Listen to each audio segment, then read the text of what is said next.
Yes dear students, again I am here. जैसे मैंने आपको बताया कि हमारे पास रेडिकल इक्वेशन की एक्सरसाइज 1.4 जो है उसमें पहले 4 क्वेश्चन जो हैं वो एक टाइप के हैं, यानी कि जिसमें एक रेडिकल की साइन आपके पास मौजूद है। तो क्वेश्चन नंबर 1 मेरी प्रीवियस एक्सरसाइज में मैंने आपको डिटेल में समझाया है। मैं यहाँ पर आपको एक हलशुदा क्वेश्चन से समझा देती हूँ कि बिल्कुल वैसा ही क्वेश्चन है। यानी एक तरफ अगर हमारे पास एक रेडिकल की साइन मौजूद हो तो उसको हम कैसे सॉल्व करते हैं कि हम पहले रेडिकल की साइन को रिमूव करते हैं। उसको रिमूव करने के लिए हमें स्क्वायर करना पड़ता है और हम उसके लिए एक स्टेटमेंट लिखते हैं, स्क्वायरिंग बोथ साइड्स। हमने दोनों साइड को स्क्वायर किया तो हमारे पास ये जो स्क्वायर है वो अंडर रूट से बाहर आ गया, वैल्यू जो है अंडर रूट से बाहर आ गई, क्योंकि स्क्वायर अंडर रूट के साथ जो है वो ख़त्म हो गया। उसके बाद दूसरी साइड पर जब होल स्क्वायर आ गया तो इसको मैंने आपको बताया कि स्क्वायर के फार्मूले से हमने ओपन कर लिया, तो हमारे पास ये एक एक्सप्रेशन आ गई। जब हम इसको स्टैंडर्ड फॉर्म देंगे तो हम ये वाली सारी वैल्यूज जो है इसको लेफ़्ट साइड पे ले जाएंगे और राइट साइड पर हमने इसको करना है इक्वल 0। तो जब ये तीनों वैल्यूज़ इधर जाएंगी तो इनकी साइन जो है वो चेंज हो जाएगी और लाइक टर्म जो है वो लाइक टर्म से सॉल्व हो जाएंगी। -9x² है, x और ये 6x, ये 7x हो जाएंगे और +3 और -1 +2 हो जाएगा और ये हमारे पास वैल्यू आ जाएगी। अगर हमारे पास पहली वैल्यू माइनस है, हम इसको एज अ कॉमन निकाल सकते हैं। माइनस की वैल्यू हमने निकाली, हमारे पास ये वैल्यू बन गई और ये आ गया 0। अब ये माइनस आपको पता है कहाँ जाएगा, ये हम दोनों तरफ डिवाइड कर देंगे तो ये माइनस ख़त्म हो जाएगा और 0 तो माइनस के साथ डिवाइड हो तो 0 ही रहता है, लिहाजा ये 0 हो जाएगा। अब हम इसको जैसे पहले मैंने आपको बताया था फैक्टराइज करेंगे, 9 को 2 से मल्टीप्लाई करेंगे तो हमारे पास आ जाएगा 18। 18 की हम ऐसे फैक्टर बनाएंगे क्योंकि दोनों हमारे पास माइनस की साइन है, ऐसे दो फैक्टर चाहिए जिनको माइनस करें तो मिडल टर्म बने। तो हम 9 देखते हैं, पहला फैक्टर हमारे पास 2 9 से 18 होता है, 2 × 9 होता है। तो 9 में से 2 माइनस कर दें तो हमारे पास 7 आ जाएंगे। इट मीन्स कि ये दो फैक्टर हमें चाहिए, 9 और 2। तो हम फर्स्ट टर्म ऐसे ही लिखते हैं, 7x की जगह हमने लिख दिया -9x। अब क्योंकि हमने सब्ट्रैक्ट करना है तो यहाँ पर प्लस की साइन लेनी पड़ेगी, ये ऑलरेडी आपको पता है। और उसके बाद -2 और =0। तो हमने यहाँ से कॉमन लिया तो हमारे पास ये दो बाइनोमियल आ गए, यानी फैक्टर्स क्या आ गए इस इक्वेशन के, x-1 और 9x + 2 =0 आ गए। अब मैं जैसे आपको पता है कि हमारे पास x-1 = 0 आ गया और ये आ गया x की वैल्यू 1 आ गई। यहाँ पर हम देखें तो 9x + 2 = 0 आ गया और हमारे पास x की वैल्यू आ गई -2/9।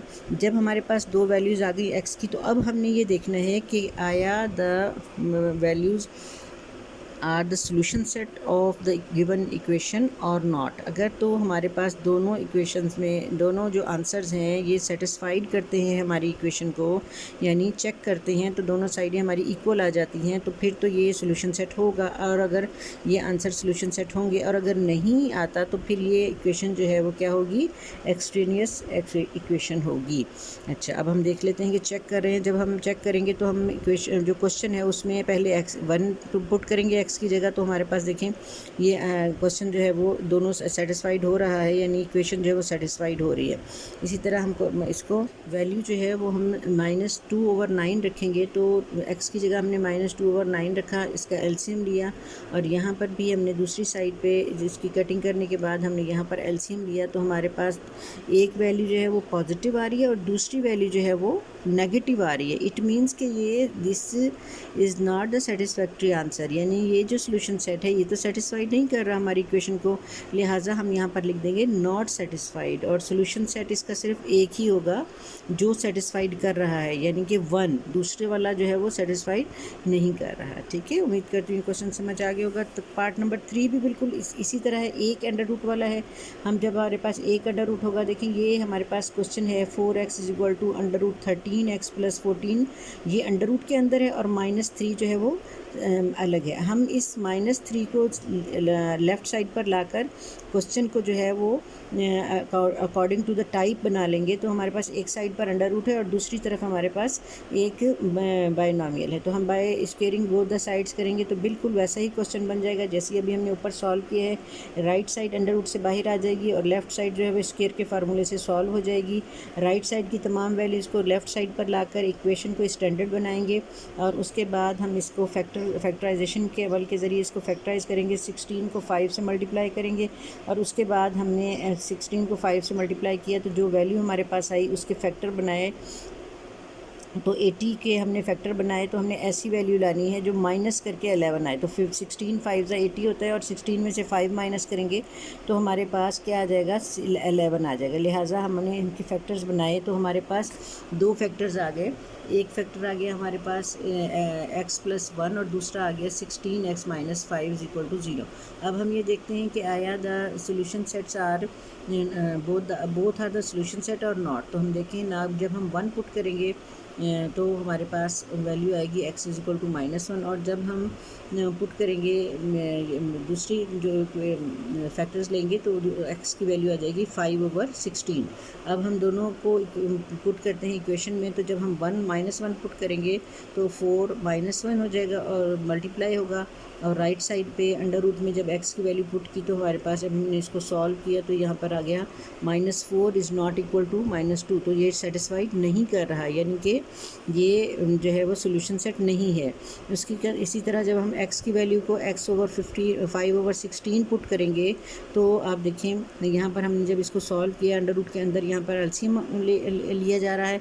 जब एलसीएम लेंगे तो यहाँ पर हमारे पास वैल्यू एक लेफ़्ट साइड पर आई है 5/4, और राइट साइड पे भी हमारे पास वैल्यू आ जाएगी 5/4। तो इस तरह ये जो आंसर है ये सेटिस्फाइड कर रहा है, तो लिहाजा सोल्यूशन सेट क्या है, सिर्फ 5/16 है। ठीक हो गया। अच्छा, अब वो जो आंसर है हमारे पास वो एक्सट्रीनियस इक्वेशन है।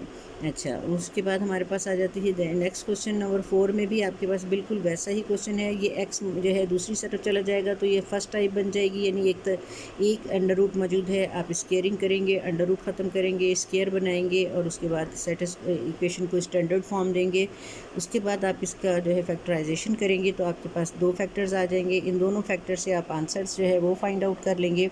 तो उम्मीद करती हूँ ये तो आपको समझ आ गया होगा। बिल्कुल सेम क्वेश्चंस हैं। उसके बाद आप इसको चेक करेंगे, आप इक्वेशन में ये जो आपके पास इक्वेशन है इसमें x की वैल्यू की जगह पहले 7 रखेंगे, उसके बाद -12 रखेंगे। जब आपने 7 रखा तो आपके पास सेटिस्फाइड आंसर आ गया, और जब आपने -12 रखा तो अनसेटिस्फाइड आंसर आया, यानी कि नॉट सेटिस्फाइड आया।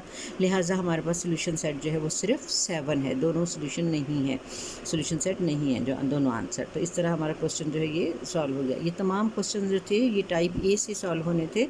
अब क्वेश्चन नंबर 5 से ऑनवर्ड जो है हमारे पास टाइप 2 जो है उससे सॉल्व होने वाले क्वेश्चन हैं। तो मैं एक क्वेश्चन आपको सॉल्व करके दिखाऊंगी कि टाइप 2 से किस तरह क्वेश्चन सॉल्व होते हैं, और इसके लिए आप मेरी नेक्स्ट वीडियो देखिए। वीडियो को पसंद करें, पसंद आए तो लाइक करें, शेयर करें, और बेल आइकन पर जो है वो बेल आइकन को दबाएं ताकि मेरी आने वाली वीडियोस आप तक पहुंच सकें। बहुत शुक्रिया। अल्लाह हाफिज़।